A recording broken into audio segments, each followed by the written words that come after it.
Hai sobat, gimana kabar kalian? Semoga disehatkan selalu dan banyak rezekinya, amin. Jangan lupa untuk berlangganan. Dengan Anda berlangganan, Anda menjadi orang pertama di channel ini yang memiliki hak istimewa.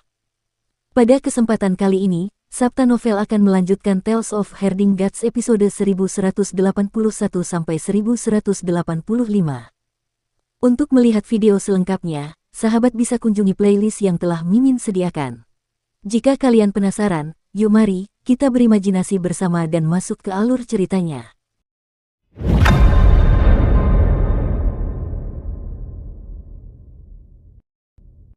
Kinmu memikirkannya dan menanggungnya dengan sabar. 9 tetua dari desa lansia cacat juga bersikap seperti ini kepadanya. Meskipun mereka khawatir tentangnya, mereka membiarkannya berkeliaran di dunia persilatan dan jarang campur tangan. Dia khawatir tentang generasi muda perdamaian abadi, tetapi generasi muda juga butuh pengalaman untuk tumbuh. Mute menundukkan kepalanya untuk mencari lagi dan menemukan beberapa batu lagi. Dia berkata dengan heran, tambang di sini terlalu kuno. Bahkan logam-logam suci ini memiliki roh dan membentuk senjata-senjata suci alami. Pasti ada sesuatu yang besar di tambang ini. Dia mengetuk beberapa batu lagi, dan batu-batu itu terbelah. Berbagai harta karun beterbangan keluar dari dalam, dan ada manik-manik, ubin, kuali, pisau, dan bahkan seekor banteng emas yang tumbuh begitu terkena angin. Ia berubah menjadi monster besar dan menyerbu ke depan, menjatuhkan apotekari dan pergi dengan angkuh. Jiang Yunjian dan generasi muda lainnya berteriak kegirangan. Meskipun beberapa dari mereka terluka, luka mereka tidak serius. Si bisu menghela napas lega dan berkata dengan sungguh-sungguh, "Buta, penglihatanmu sangat bagus. Datanglah dan lihatlah kemana tambang ini mengarah. Bisakah kau melihat orang besar di bagian terdalam tambang?"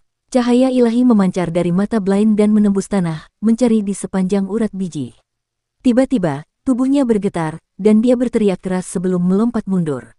Namun, cahaya ilahi menerobos permukaan dan hampir menembusnya. Semua orang terkejut. Cahaya ilahi menembus langit luar pagoda langit berkaca dan terbang keluar, berubah menjadi pelangi panjang yang sangat indah. Tatapan mata Kinmu sedikit tumpul. Cahaya ilahi tadi adalah fenomena yang disebabkan oleh mata ilahi Blind yang mengintip harta karun di kedalaman tambang. Harta karun itu secara otomatis melakukan serangan balik. Harta karun itu benar-benar dapat menembus langit luar pagoda langit berkaca. Kekuatannya sungguh mengerikan. Raja Dewa Sujun juga tercengang. Dia menggaruk kepalanya dan bergumam, bukankah ini tempat paling berbahaya dan termiskin di istana leluhur? Mengapa ada begitu banyak harta di sini? Dia bingung. Para ahli penciptaan telah tinggal di istana leluhur selama miliaran tahun. Mereka semua tahu bahwa tempat paling berbahaya di istana leluhur bukanlah 5 tambang purba, tetapi pegunungan Big Blackwood. Meskipun kelima tambang purba itu memiliki berbagai fenomena aneh, semuanya tidak ada apa-apanya jika dibandingkan dengan pegunungan Big Blackwood. Para ahli penciptaan berani menambang 5 tambang purba, tetapi mereka belum berani menyentuh tempat ini. Ada busur di dalamnya. Blind belum pulih dari keterkejutannya ketika dia berkata, "Itu busur yang sangat besar dan kuat. Aku hanya melihatnya selama sepersekian detik dan cahaya warna-warni memenuhi mataku. Jika aku sedikit lebih lambat, aku pasti sudah mati." Hati Kinmu sedikit tergerak, dan dia bertanya, "Seberapa kuat busur itu?" Blind menggelengkan kepalanya. "Saya belum yakin." Mute menemukan batu dewa lain dan mengetuknya hingga terbuka. Sebuah pisau terbang kecil terbang keluar dari batu tersebut, dan kelima jari Kinmu terbuka. Dengan gerakan lembut, dia meraih pisau terbang tersebut. Pisau lempar itu melompat-lompat di telapak tangannya seperti ikan perak, tetapi tidak dapat lepas dari kendalinya. Kinmu menuangkan ki vitalnya ke dalam pisau terbang. Pisau beterbangan ke segala arah, dan semua orang buru-buru menghindar. Hanya apoteker, yang kultivasinya dangkal, yang ditusuk oleh puluhan pisau di tubuhnya. Kinmu melonjak kaget dan segera merawat apoteker. Tubuh apoteker itu bergetar ketika dia menunjuknya, tak bisa berkata apa-apa. Wajah Kinmu sedikit memerah, dan dia terbatuk. Kekuatan pisau terbang ini tidak buruk, dan dapat dibandingkan dengan senjata ilahi para dewa dan iblis di alam tahap eksekusi dewa. Namun, semua rune di pisau terbang terbentuk secara alami, jadi tidak terlalu indah, dan kekuatannya tidak terlalu kuat. Mute berkata, "Namun, fondasi senjata ilahi itu sangat tinggi. Aku telah menempa senjata ilahi di Eternal Peace selama lebih dari 10 tahun, dan hanya logam ilahi pengadilan leluhur yang dibawa Muer yang terbaik. Namun, dibandingkan dengan senjata ilahi yang lahir di tambang ini, kualitasnya masih sedikit lebih rendah." Matanya berbinar. Dengan sedikit penyempurnaan, harta karun alam ini dapat dicetak dengan rune Dao Agung Kedamaian Abadi, dan kekuatannya akan meningkat pesat. Muer, logam suci yang kau bawa terakhir kali tidak dapat menahan rune Dao Agungmu, jadi pedang suci itu meledak dan menjadi pedang patah. Jika ditempa dengan logam suci yang ditemukan di sini, pedang itu tidak akan meledak. Semua orang berseru kagum, Muer, kamu memang telah menemukan tempat yang bagus. Raja Dewa Sujun akhirnya tidak tahan lagi dan berkata, tempat ini jelas bukan tanah harta karun. Bukan hanya bukan tanah harta karun, ini adalah tempat paling berbahaya di pengadilan leluhur. Kita tidak bisa tinggal lama di sini, apalagi membangun benteng di sini. Kinmu berkata sambil tersenyum, Raja Dewa, Anda juga telah melihatnya. Kami baru menemukan satu tambang, tetapi sudah ada begitu banyak harta karun aneh. Jika kami mencari di tempat ini, pasti akan ada banyak harta karun. Bagaimana mungkin ini bukan tanah harta karun? Raja Dewa Sujun menjadi bingung dan jengkel saat dia berteriak, bahkan binatang buas tidak berani masuk ke sini, jadi pasti berbahaya. Kinmu menggelengkan kepalanya dan berkata sambil tersenyum, aku menempati tempat ini. Aku membunuh banyak sekali binatang buas yang menyerang pohon hitam besar. Raja Dewa Sujun tercengang dan berkata dengan marah, lagi pula, ini bukan tempat yang tepat. Semua penguasa penciptaan takut dengan tempat ini. Mereka bahkan tidak berani menyebutkannya. Kinmu menepuk pundaknya dan berkata sambil tersenyum, jangan khawatir, aku tahu apa yang kulakukan. Kakek apoteker, masih ada beberapa tanaman di puncak hitam besar, jadi mungkin ada ramuan spiritual di pengadilan leluhur. Mata apoteker berbinar, jika ada tanaman langka, aku tidak akan melanjutkan masalah ditusuk. Jika tidak ada, wajahnya langsung menjadi gelap dan Kinmu menggigil. Jiang Yunjian dan generasi muda lainnya mengalami banyak kesulitan dan akhirnya menangkap beberapa senjata dewa. Senjata dewa itu ditundukkan oleh mereka dan baru kemudian mereka menjadi berperilaku baik. Namun, masih ada beberapa senjata dewa yang lolos. Misalnya, banteng emas itu mengandalkan tubuhnya yang sangat keras dan kekuatannya yang tak terbatas untuk menjatuhkan semua orang dan melarikan diri. Untungnya, pagoda langit kaca menjaga tempat ini, jadi ia tidak akan bisa lolos ke dunia luar. Semua orang menaiki perahu dan berlayar menuju puncak hitam besar. Sebelum mereka mencapai puncak hitam besar, mereka melihat seekor binatang hampa dengan tubuh besar datang ke arah mereka. Kinmu tercengang dan mengira bahwa naga kilin dan Yaner telah terbunuh.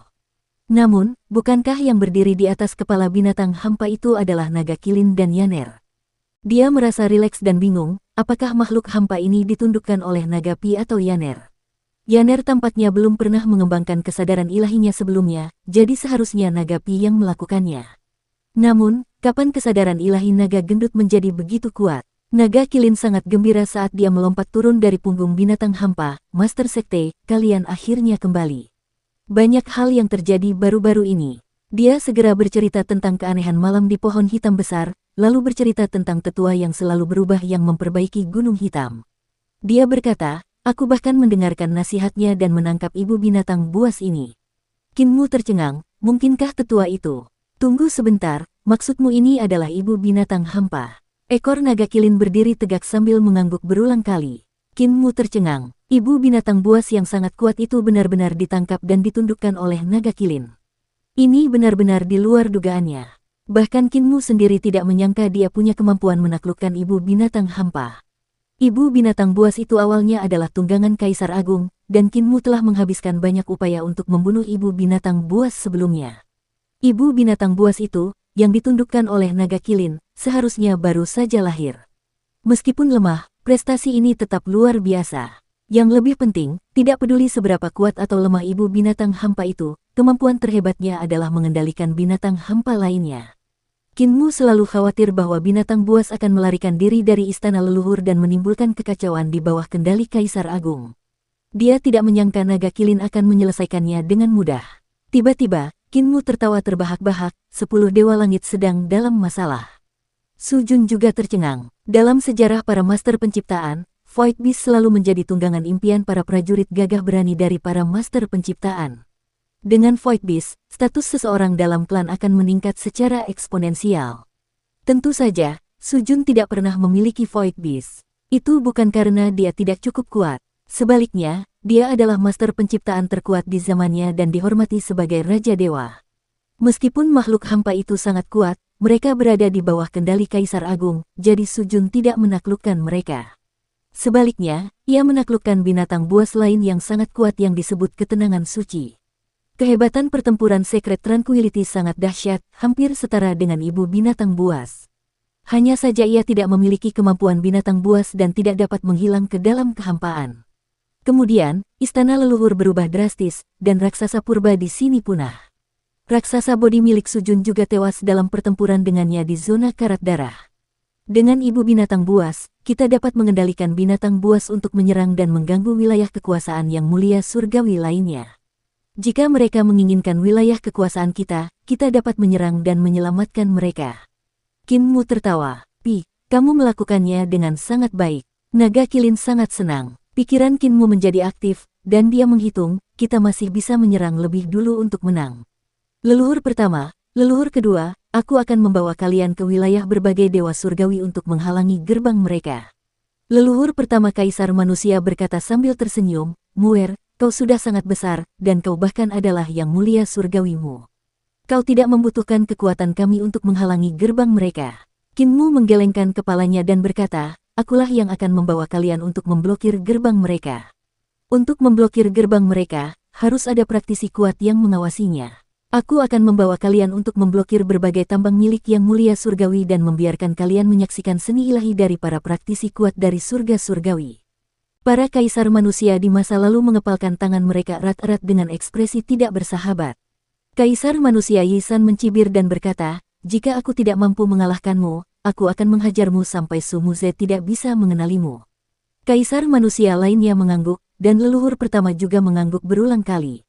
Qin Mu tertawa terbahak-bahak dan berkata, masalah ini sudah diputuskan. Aku akan menyelesaikan masalah di sini terlebih dahulu, lalu membawa kalian untuk bertemu dengan mereka. Dia membawa apoteker ke rimbunnya pepohonan di puncak hitam besar dan bertanya, kakek apoteker, apakah tumbuhan di sini adalah ramuan roh?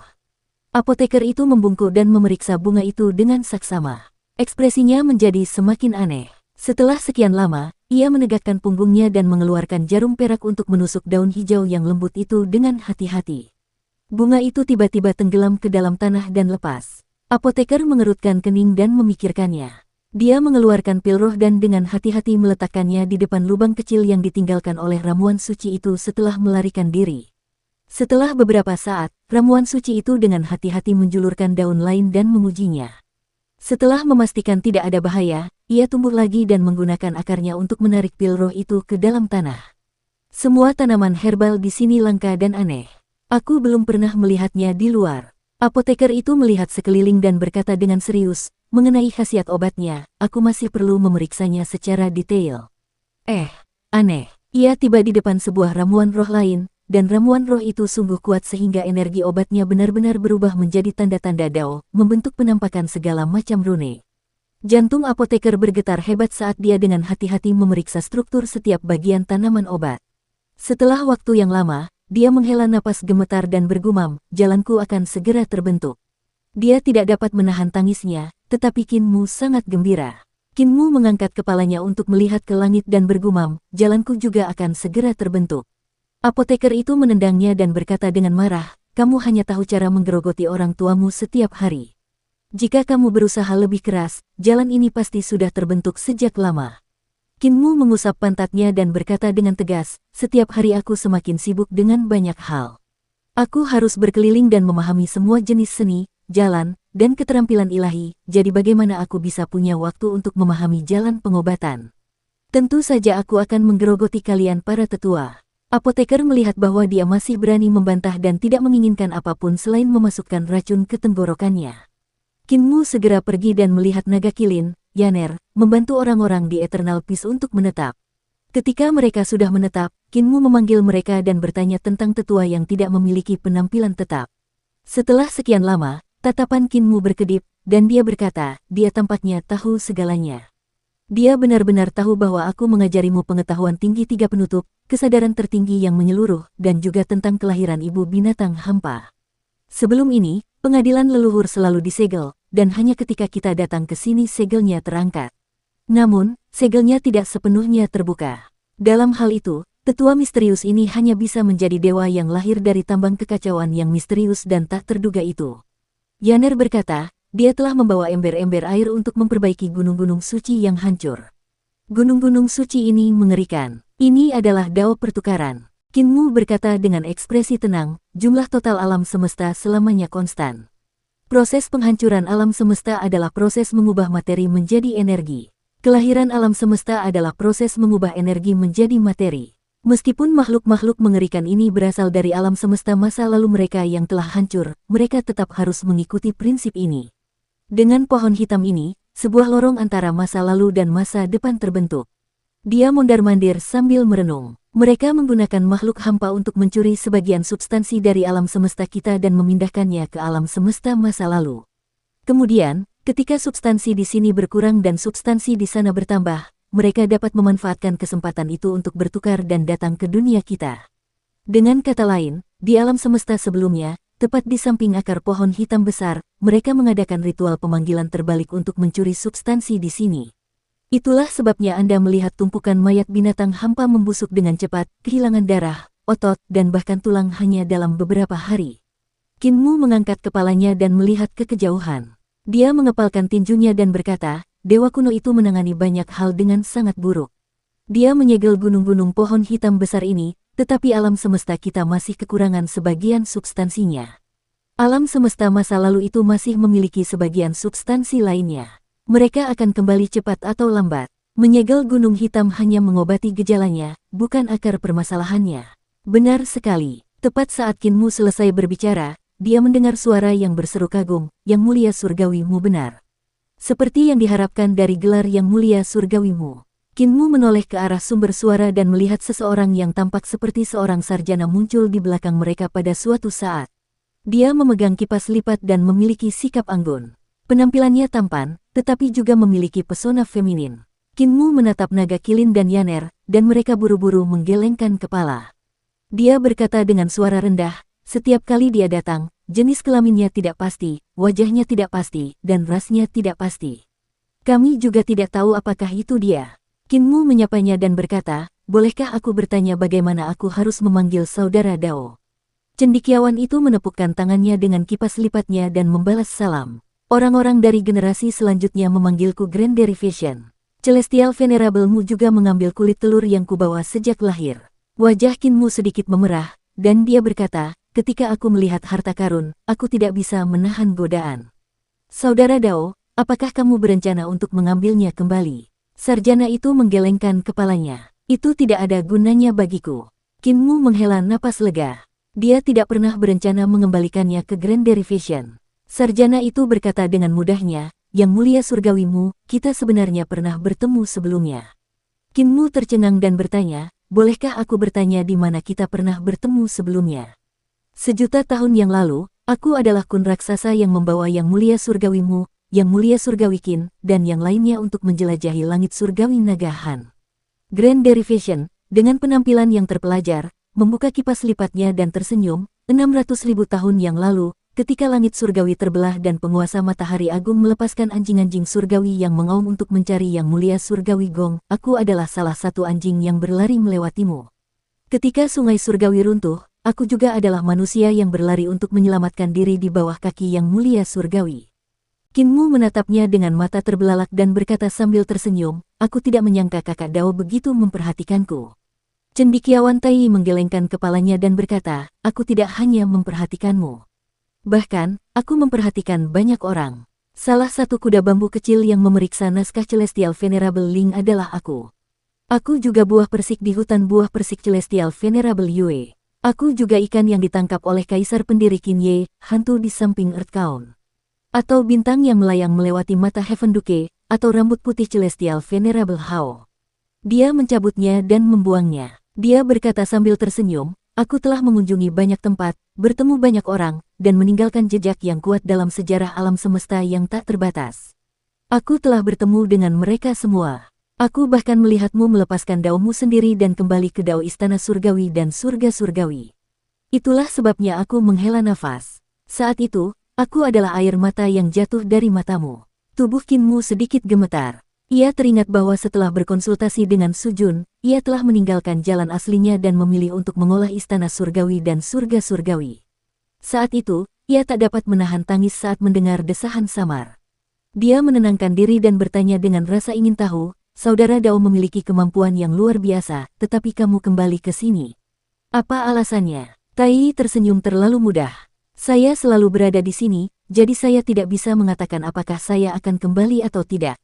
Qin Mu tahu bahwa ranah itu terlalu mudah, dan dia tidak bisa memahaminya. Mungkin jika dia tidak menyerah pada jalan itu saat itu, dia masih bisa berkultivasi ke ranahnya, tetapi sekarang itu tidak mungkin lagi. Cendekiawan Tai Yi melihat sekeliling dan berkata, pohon ini adalah tempat yang sangat berbahaya.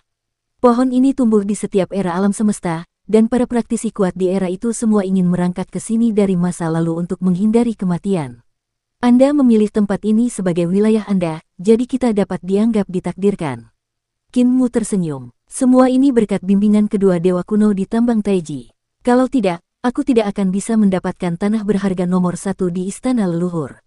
Cendekiawan Tai Yi memiliki ekspresi aneh, tetapi dia tidak banyak bicara. Ini awalnya adalah tempatku, tetapi karena kamu memperlakukan ini sebagai wilayahmu, kamu harus melakukan sesuatu untuk melindungi istana leluhur.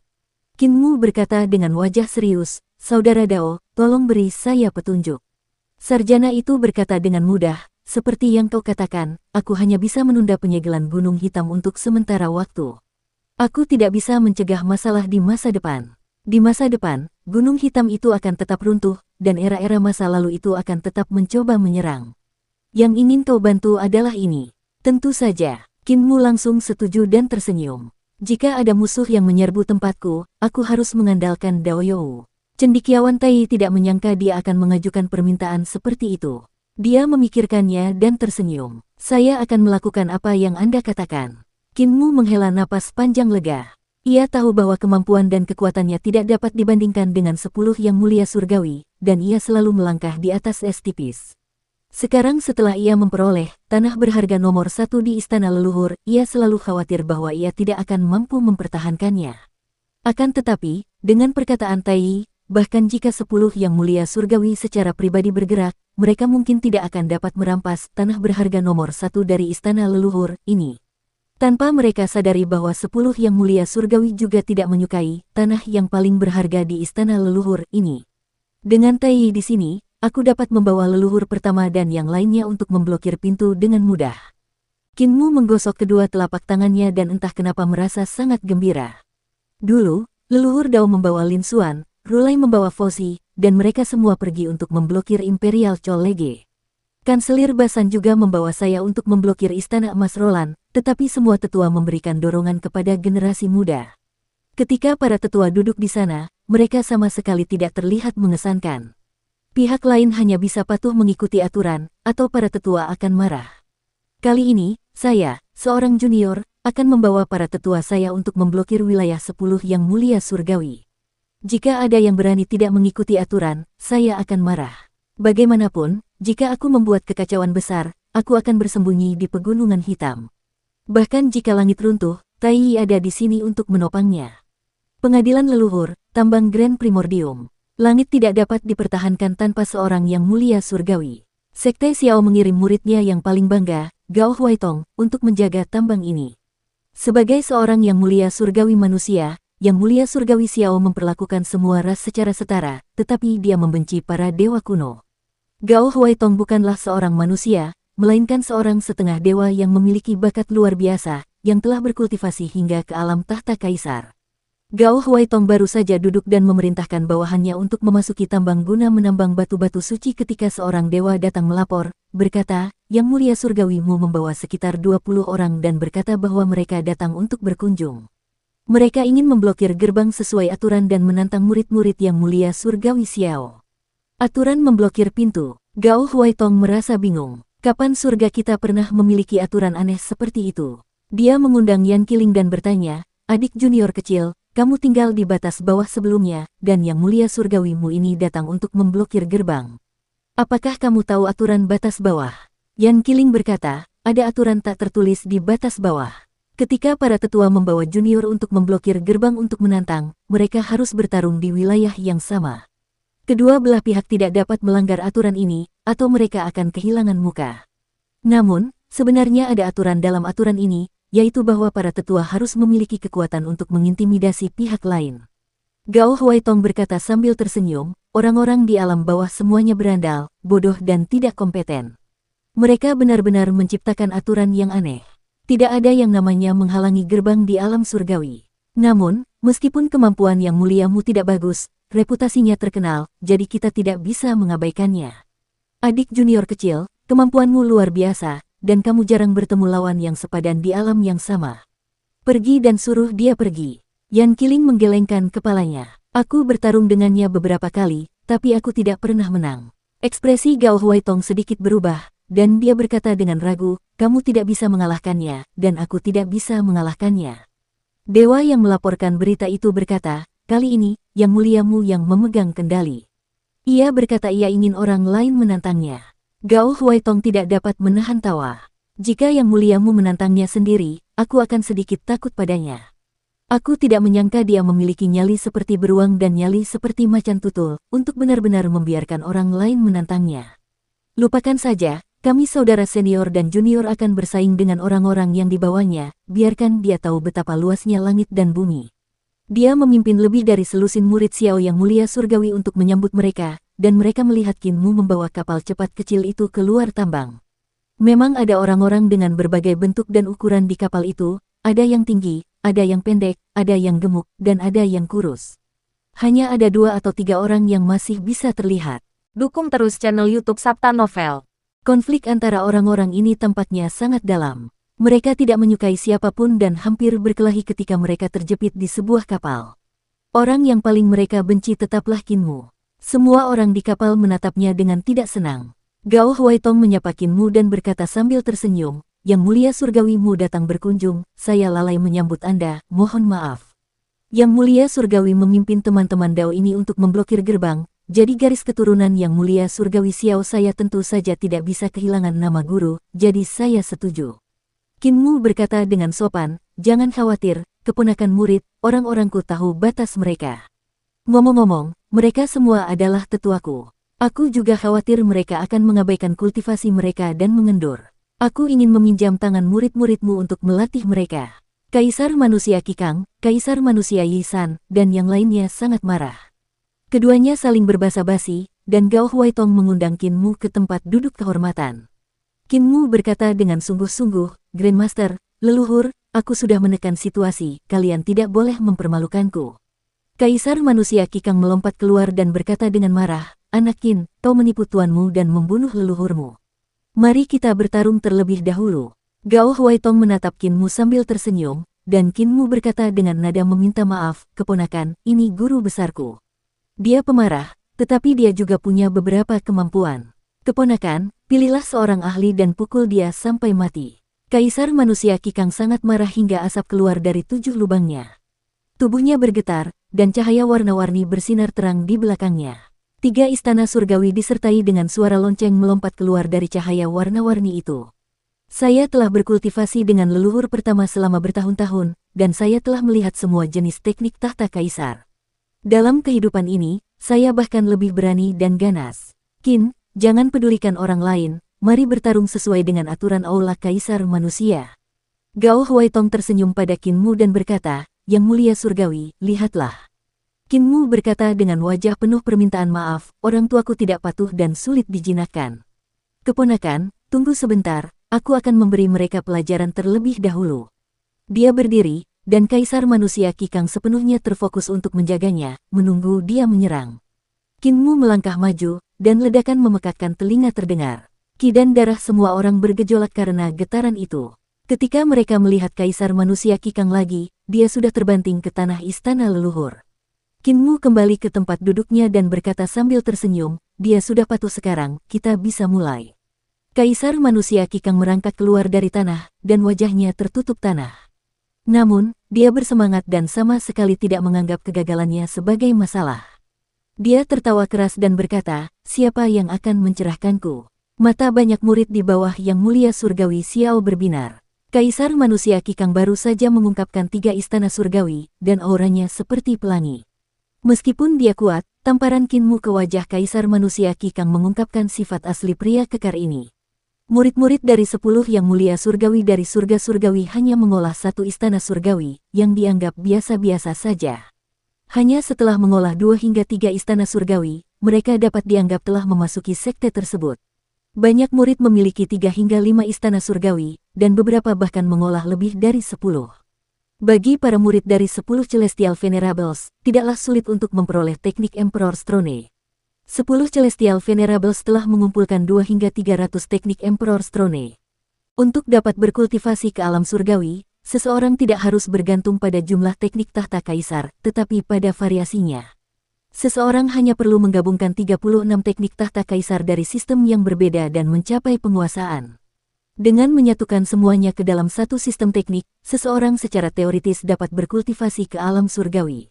Akan tetapi, menemukan 36 teknik tahta kaisar dari sistem yang berbeda terlalu sulit, dan menggabungkannya bahkan lebih sulit lagi. Lebih baik aku pilih yang lembut. Seorang dewa muda maju dan berkata sambil tersenyum, kakak-kakak senior, biarkan aku melawannya. Kemampuanku tidak tinggi, jadi mengalahkannya sudah tepat. Begitu mereka berdua bertukar pukulan, ekspresi murid-murid Xiao, Gao Huaitong, dan Xiao berubah. Ketika Kaisar Manusia Qikang dibanting ke tanah oleh Qin Mu, orang-orang memandang rendah dirinya.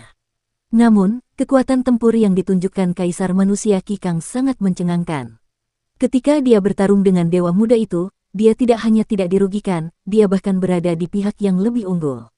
Kaisar Manusia Qikang menempuh jalan memasuki jalan tersebut dengan seni bela diri, dan yang ia kembangkan adalah keterampilan tinju. Ia menggunakan tubuhnya sebagai gunung berapi dan ki vitalnya sebagai senjata api untuk melepaskan kekuatan besar. Setelah bereinkarnasi, Qin Mu mengirimkan teknik surgawi bela diri guru bela diri Guancha ke berbagai akademi. Aula Kaisar Manusia juga memiliki salinannya. Selain itu, leluhur pertama Kaisar Manusia telah membuka gudang harta karun teknik Istana Kecerahan Giok. Gudang harta karun Istana Kecerahan Giok dipenuhi dengan semua jenis teknik dan seni ilahi dari era Kaisar Pendiri, yang memungkinkan Kaisar Manusia Qikang dan yang lainnya untuk maju dengan pesat. Qikang melanjutkan jalan memasuki jalan tersebut dengan jiwa bela dirinya. Bakatnya memang tinggi sejak awal. Lagi pula, Aula Kaisar Manusia hanya memiliki satu penerus di setiap generasi, jadi hampir setiap generasi Kaisar Manusia memiliki bakat dan kemampuan tertinggi. Dia adalah guru dan pemandu kepala desa. Bakatnya juga sangat tinggi, dan dia bahkan melangkah lebih jauh dari Qin Mu dalam seni bela diri. Kekuatan ledakan keterampilan tinjunya bahkan lebih mencengangkan, memaksa dewa muda itu mundur selangkah demi selangkah dan menyebarkan roh primordialnya. Gao Huaitong melihat bahwa situasinya buruk dan segera mengambil keputusan. Dia berkata dengan sungguh-sungguh, adik muda, kamu sudah kalah. Turunlah. Tiba-tiba, terdengar ledakan keras, dan dewa muda itu memuntahkan darah dari 7 lubangnya. Ia pun jatuh berlutut. Kaisar Manusia Qikang menarik tinjunya dan terkekeh. Aku menang. Orang tua, giliranmu selanjutnya, jangan membuatku malu. Kaisar Manusia Yisan mengumpat sambil melangkah maju dan memarahi, bagaimanapun juga, aku ini tuanmu, apa maksudmu dengan kehilangan muka? Dia bertubuh pendek dan meskipun dia adalah guru Qikang, jalan yang ditempuhnya sama sekali berbeda dari jalan Qikang. Dia telah memasuki jalan itu dengan seni ilahi. Yisan berjalan ke depan formasi, tetapi dia tidak langsung menantang murid Celestial Venerable Xiao. Sebaliknya, dia menatap Qin Mu dan mencibir. Tidak ada gunanya melawan murid-murid Celestial Venerable ini. Jika kalian ingin bertarung, lawanlah yang terkuat. Turunlah. Qin Mu meminta maaf kepada Gao Huaitong, orang tuaku kurang disiplin, jadi aku akan memberi mereka pelajaran terlebih dahulu. Semuanya, harap tunggu sebentar. Gao Huaitong dan yang lainnya memasang ekspresi aneh. Apakah mereka di sini untuk memblokir pintu atau untuk memukul orang tua mereka sendiri? Mendengar ini, Qin Mu berteriak dengan marah, orang tua, apakah kamu sangat sombong? Jika kamu tidak bertarung selama 3 hari, kamu akan mengekspos genteng. Mengapa kalian semua orang tua tidak datang kepadaku bersama-sama? Aku akan memberi kalian semua pelajaran terlebih dahulu. Gao Huaitong dan yang lainnya saling berpandangan dengan cemas. Di sisi lain, Qin Mu mengangkat tangannya dan melambaikannya ke bawah. Dengan satu gerakan, Great Overarching Heavenly Completion Formation, dia hampir mengubah Human Emperor Yisan menjadi sebuah bidang tanpa ketebalan dan menggantungnya di langit. Baru pada saat itulah Human Emperor Yisan yakin. Si gendut pendek ini terlihat sangat lemah. Semua orang menatap Kaisar Manusia Yisan yang tubuhnya dipenuhi tanah, dan sebuah pikiran muncul di benak mereka pada saat yang sama. Mungkinkah mereka sedang bermain ganda? Si gendut pendek ini sengaja kalah dari Yang Mulia Surgawimu dalam satu gerakan agar kita memandang rendah dirinya, dan kemudian dia akan menggunakan kekuatan penuhnya untuk mengalahkan kita saat kita tidak menduganya. Mereka telah salah paham terhadap Kinmu dan para kaisar manusia. Tidak peduli apakah itu Yi San atau Kikang, mereka berdua telah menggunakan kekuatan penuh mereka saat menghadapi Kinmu. Bukan karena mereka lemah, tetapi karena kemampuan Kinmu terlalu mengerikan, mereka tetap kalah dalam satu gerakan. Adapun menantang Kinmu sebelum memukul murid Xiao Yang Mulia Surgawi, hal itu terkait dengan peraturan Aula Kaisar Manusia. Aturan Hall of Human Emperors adalah bahwa para murid tidak boleh mempelajari teknik-teknik guru mereka dan harus bekerja keras untuk menempuh jalan yang berbeda dari guru mereka. Lebih jauh lagi, para murid harus lebih kuat dari guru mereka, jadi sudah biasa bagi para murid untuk memukul guru mereka ketika guru mereka menipu mereka. Aula Kaisar Manusia juga telah membentuk tradisi yang aneh, yaitu kekerabatan antar generasi. Guru dan murid akan mulai bertarung saat mereka bertemu, tetapi mereka sangat dekat dengan leluhur-leluhur. Ketika sampai pada generasi Kinmu, aturannya berubah lagi. Ketika Kinmu bertarung dari Kikang hingga Kaisar Manusia leluhur pertama, para Kaisar Manusia secara alami tidak yakin dan ingin memberinya pelajaran ketika mereka memiliki kesempatan. Namun, mereka selalu diberi pelajaran olehnya. Ketika berbagai kaisar manusia menantang formasi, ada yang menang dan ada yang kalah. Para pemenang bersorak, sementara yang kalah diejek oleh kaisar manusia lainnya. Namun, semua orang harus menantang Kinmu terlebih dahulu sebelum mereka dapat menantangnya. Mereka hanya pergi untuk menantang murid Celestial Venerable Xiao setelah dipukuli olehnya. Murid-murid Xiao Tianzun saling memandang. Mereka tidak tahu apakah mereka datang ke sini untuk memblokir gerbang atau untuk dipukuli oleh Kinmu. Namun, murid-murid Xiao Tianzun juga dapat melihat betapa kuat dan anehnya para kaisar manusia ini. Jumlah istana surgawi yang dibangun oleh para kaisar manusia tidak banyak, jadi secara logika, mereka tidak dapat dibandingkan dengan mereka. Namun, tidak peduli apakah itu ketebalan ki vital atau kehebatan seni ilahi para kaisar manusia ini, mereka tidak kalah dari mereka. Mereka bahkan lebih kuat. Ini adalah manfaat dari reformasi Eternal Peace. Kaisar manusia di masa lalu semuanya adalah orang-orang yang telah mengolah Celestial River Divine Treasure. Dengan pengaruh reformasi, kekuatan tempur mereka tidak kalah dengan para murid Celestial Venerable seperti mereka. Mereka akhirnya mencapai leluhur pertama Kaisar Manusia. Leluhur pertama Kaisar Manusia melangkah maju dan menatap murid Xiao Tianzun sebelum menatap Kinmu. Dia membuka mulutnya tetapi tidak mengatakan apapun. Kinmu mengerti dan meminta maaf kepada Gao Huaitong. Ini adalah leluhur pertama Aula Kaisar Manusia, dan dia juga leluhur tua generasi ke-100 dari keluarga Kinku. Meskipun aku telah dihapus dari daftar keluarga, dia masih seniorku, jadi aku harus menghajarnya. Setelah mengatakan itu, dia berdiri lagi. Gao Huaitong agak tidak senang. Sejak Kinmu datang ke sini untuk menantangnya, auranya telah ditekan oleh Kinmu, dan Kinmu selalu memegang inisiatif. Tanpa berinteraksi dengan Kinmu, mereka tidak tahu seberapa kuat auranya. Di masa lalu, dia pernah dikirim oleh Yang Mulia Xiao untuk menjadi pengikut di luar kota. Meskipun dia pernah mendengar nama Kinmu, mereka belum pernah bertemu. Ia seperti murid-murid Celestial Venerable lainnya, menganggap Kinmu hanyalah seorang pemuda beruntung yang secara kebetulan memenangkan gelar Celestial Venerable. Namun, setelah berinteraksi dengannya, ia menyadari bahwa reputasi Kinmu tidaklah tidak pantas. Silakan tunggu, Yang Mulia Surgawi. Gao Huaitong berdiri dan berkata sambil tersenyum, karena ini adalah pertarungan, biar aku yang melakukannya. Persaingan antara sesama muridmu bisa ditunda sampai pertarungan ini berakhir. Dia ingin menekan aura Kinmu, jadi metodenya sederhana. Dia ingin mengalahkan Kaisar Manusia leluhur pertama dengan cara yang lugas. Selama leluhur pertama dikalahkan olehnya, bahkan jika dia dikalahkan oleh Kinmu, dia tidak akan bisa menyembunyikan ketajamannya. Mereka yang bisa berkultivasi ke alam tahta kaisar bukanlah orang-orang dengan reputasi yang tidak pantas. Penilaiannya sangat akurat. Leluhur pertama Kaisar Manusia memandang Gao Huaitong yang berjalan mendekat dan membungkuk sedikit. Tubuhnya kemudian tegak, dan dia berdiri tegak seperti gunung dan kolam yang dalam. Dia tidak bergerak dan tidak bergerak.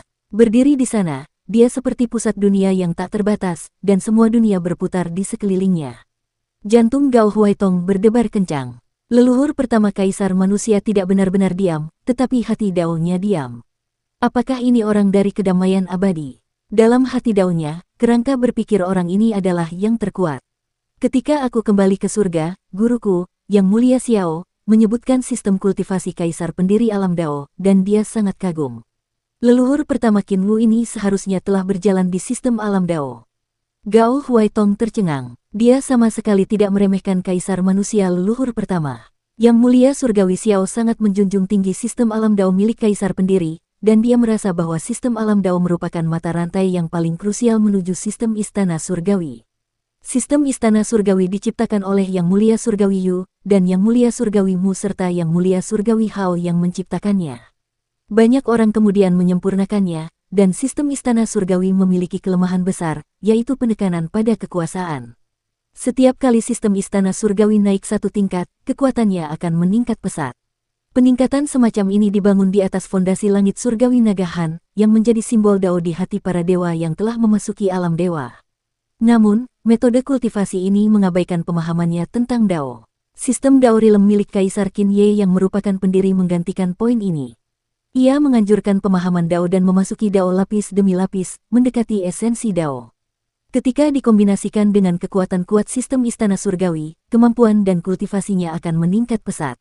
Gao Huaitong setuju dengan kata-kata Xiao Tianzun. Perjanjian semacam ini didasarkan pada kaisar pendiri yang membelah langit dengan satu pedang.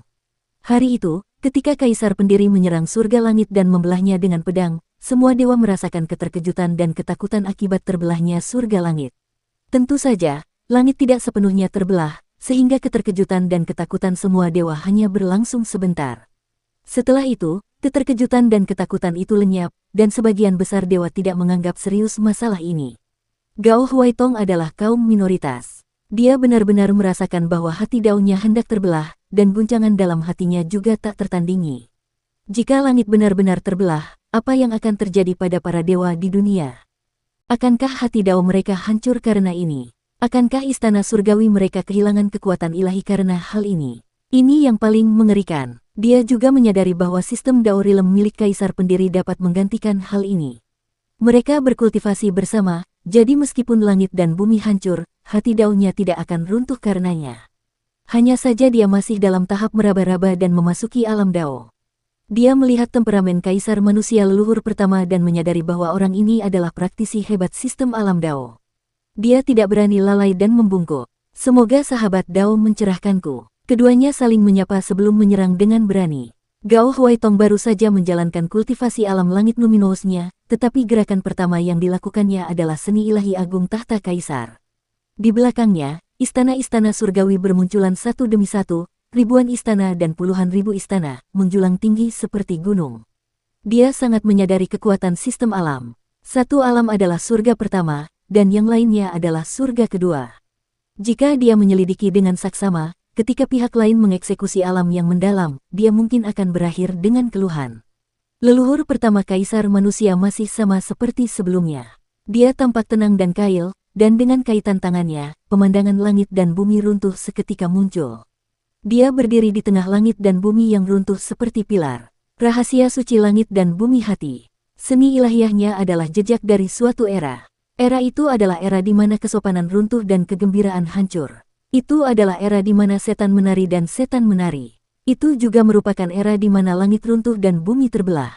Ia ingin menegakkan hatinya bagi langit dan bumi, menegakkan hidupnya bagi rakyat. Seni ilahi mereka bertabrakan, dan Gao Huaitong segera merasa seolah-olah dia berada di tengah-tengah malapetaka yang besar dan dahsyat. Seni ilahi yang dia serang telah menjadi bagian dari langit dan bumi pihak lain yang runtuh, menjadi kekuatan untuk membantu seni ilahi pihak lain. Rahasia suci hati langit dan bumi milik leluhur pertama adalah teknik dan seni ilahi semacam itu. Saat itu, dia masih muda dan lemah. Di dunia yang kacau, dia hanya bisa menggunakan kekuatan langit dan bumi yang runtuh untuk melawan musuh-musuhnya. Serangan musuh apapun akan menjadi bagian dari kekuatannya. Teknik dan seni suci ini akan menjadi lebih kuat dan lebih berani dalam pertempuran. Bagaimanapun juga, Gao Huaitong adalah eksistensi di alam tahta kaisar. Ketika dia menyadari hal ini, dia segera mengubah seni ilahinya dan mengeluarkan raungan panjang. Ki bawaan. Seni ilahinya berubah drastis, membuat orang-orang merasa bahwa semua jalan bertemu. Seni itu langsung masuk, membuat kaisar manusia leluhur pertama tak berdaya. Ekspresi Qin Mu sedikit berubah, dan dia menatap Yan Qiling. Yan Qiling pernah menggunakan seni ilahi yang serupa, dan itu seharusnya merupakan seni ilahi yang diubah dari Dao Agung milik kaisar surgawi sendiri. Ki dari langit pertama ini memberi Kinmu perasaan bahwa itu adalah kemampuan sejati Kaisar Surgawi. Akan tetapi, mengapa Kaisar Langit memberikan kemampuan aslinya kepada Gao Huaitong dan Yang Qiling? Apa yang diajarkan oleh Yang Mulia Xiao mungkin tidak lengkap, namun, itu tetap luar biasa. Kinmu berpikir dalam hati, jika Yang Mulia Surgawi Xiao secara pribadi telah menjalankan Ki pertama Conate, kekuatan ini. Dia tercengang. Yang Mulia Surgawi Xiao mungkin merupakan salah satu eksistensi terkuat di antara 10 Yang Mulia Surgawi. Seni bela diri Gao Huaitong sangat kuat, dan langsung menembus seni bela diri leluhur pertama. Pada saat yang sama, seni bela diri leluhur pertama berubah, dan dia tidak lagi meminjam kekuatan langit dan bumi yang runtuh. Sebaliknya, yang menggantikannya adalah hati daunnya yang seperti api yang membakar padang rumput. Hati daunnya berubah, dan seni ilahinya juga berubah. Dia ahli dalam keterampilan mudra, dan dia telah melangkah ke jalan dalam bencana Kaisar pendiri 20.000 tahun yang lalu. Sekarang, wilayah kekuasaannya bahkan lebih dalam. Namun, berbeda dengan memahami seni ilahi memasuki jalan dalam malapetaka besar 20.000 tahun yang lalu. Seni ilahi memasuki jalannya sekarang mengungkapkan semacam roh yang dapat mengubah langit dan bumi. Itu tidak dapat dihancurkan dan dapat bertarung langsung dengan Gao Huai. Seni ilahi Gao Huaitong bagaikan angin yang memecah ombak, angin yang panjang, 10.000 ombak, dan 10.000 ombak. Area yang dicakup oleh seni ilahi itu sangat luas, dan kekuatannya tidak terbatas. Hukum mudra Kaisar Manusia leluhur pertama bahkan lebih terkendali. Jangkauan kekuatan seni ilahinya tidak lebih dari 1 inci persegi. Namun, ketika kekuatannya meledak, itu sangat mengerikan. Ini adalah gaya seni dewa pada era Kaisar pendiri. Seni ilahiyah dari era Kaisar pendiri biasanya bersifat tertutup. Mereka tidak berusaha menjadi besar, hanya berusaha menjadi kecil. Di ruang yang sangat kecil, kekuatan seni ilahiyah mereka akan meledak secara ekstrim. Kinmu melihatnya dengan gembira. Dia juga cukup penasaran dengan kemampuan leluhur pertama Kaisar Manusia saat ini. Dia sudah lama tidak bertemu dengan leluhur pertama. Saat itu, leluhur pertama berada di alam ibu kota Giok. Meskipun wilayahnya tidak setinggi surga, kemampuannya sangat kuat. Saat ketika kultivasinya meningkat paling cepat adalah akhir dari era Kaisar pendiri. Dia telah memimpin banyak ras untuk melarikan diri bersama manusia menuju kedamaian abadi. Pada saat itu, ia telah melompat dari seorang pangeran biasa-biasa saja menjadi seorang ahli tahap eksekusi dewa. Seni ilahinya telah menetapkan jalan, dan kecakapan bertarungnya sangat mencengangkan. Ia dihormati sebagai Kaisar Manusia, dan masa depannya tidak terbatas. Setelah 20.000 tahun, kultivasinya mandek. Tanpa ada yang melindunginya, ia tenggelam dalam kesedihan dan menyalahkan diri sendiri. Baru ketika dia bertemu Kinmu dan Kinmu mengurai simpul di hatinya, barulah dia melangkah keluar dan menjadi Kaisar Manusia yang telah memimpin rakyatnya maju untuk mencari harapan. Dalam waktu yang sangat singkat, dia berhasil menembus alam ibu kota Giok. Berhubungan dengan reformasi perdamaian abadi hanya akan mempercepat kultivasinya. Gao Huaitong dan Kaisar Manusia leluhur pertama bertarung dengan cepat, dan hanya dalam waktu singkat, mereka telah mencapai titik di mana kemenangan dan kekalahan telah diputuskan. Pada saat ini, aura Gao Huaitong tiba-tiba meningkat drastis, dan dia mencapai alam tahta Kaisar. Ekspresi leluhur pertama Kaisar Manusia sedikit berubah, dan dia segera mundur. Gao Huaitong tidak mengejar. Alasan dia meningkatkan kultivasinya ke alam tahta Kaisar adalah untuk membuat pihak lain mundur. Pertarungan hidup dan mati antara mereka berdua sangatlah berbahaya, dan dia bisa melihat tanda-tanda kekalahannya. Bahkan jika dia dan Kaisar Manusia leluhur pertama terluka, wajahnya tidak akan terlihat terlalu baik. Karena itu, dia menaikkan kultivasinya ke alam tahta Kaisar untuk membuat leluhur pertama mundur dalam menghadapi kesulitan, meninggalkannya sedikit muka. Meski begitu, dia tetap tidak bisa menahan wajahnya. Tepat saat dia hendak mengatakan sesuatu, leluhur pertama mengabaikannya dan tatapannya tertuju pada wajah Kinmu. Kinmu tertawa dan berdiri. Dia melambaikan tangannya dan berkata, "Keponakan Gao, kamu boleh pergi. Aku masih harus menghadapinya secara pribadi." Gao Huaitong merasakan gelombang depresi di dadanya yang sulit dilepaskan, dan dia berpikir dalam hati, "Sepertinya kamu di sini untuk membela kami. Kamulah yang membawa mereka untuk memblokir pintu."